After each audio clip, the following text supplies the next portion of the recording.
দেশজুড়ে আজ থেকে শুরু হয়েছে 2026 সালের মাধ্যমিক স্কুল সার্টিফিকেট এসএসসি ও সমমানের পরীক্ষা। সকাল 10টা থেকে দেশের 11টি শিক্ষা বোর্ডের অধীনে এই পরীক্ষা শুরু হয়। শিক্ষা মন্ত্রণালয়ের দেওয়া তথ্য অনুযায়ী এই বছর মোট 30,666টি শিক্ষা প্রতিষ্ঠানের 18,57,344 জন শিক্ষার্থী পরীক্ষায় অংশগ্রহণ করছে। এদিকে প্রধানমন্ত্রী শিক্ষা ও গবেষণা বিষয়ক উপদেষ্টা মাহাদি আমিন জানান, শিক্ষার্থীরা উৎসবমুখর পরিবেশে পরীক্ষায় অংশ নিচ্ছেন। তাদের মধ্যে কোনো উদ্বেগ উৎকণ্ঠা নেই। বিশ্বমানের শিক্ষা ব্যবস্থা গড়ে তুলতে সরকার কাজ করছে বলেও জানান তিনি।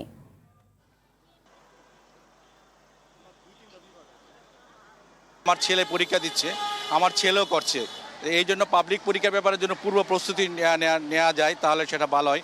এই যে শর্ট সিলেবাসে এসএসসি পরীক্ষা দিল, এর একটা ইমপ্যাক্ট কিন্তু ইন্টারে পড়বে। আমরা কিন্তু এটা এখন ক্যালকুলেশন করতেছি না। আর যখন রেজাল্টটা খারাপ হবে এসএসসি এবং ইন্টারে, সে কিন্তু ভেঙে যাবে অনার্সে।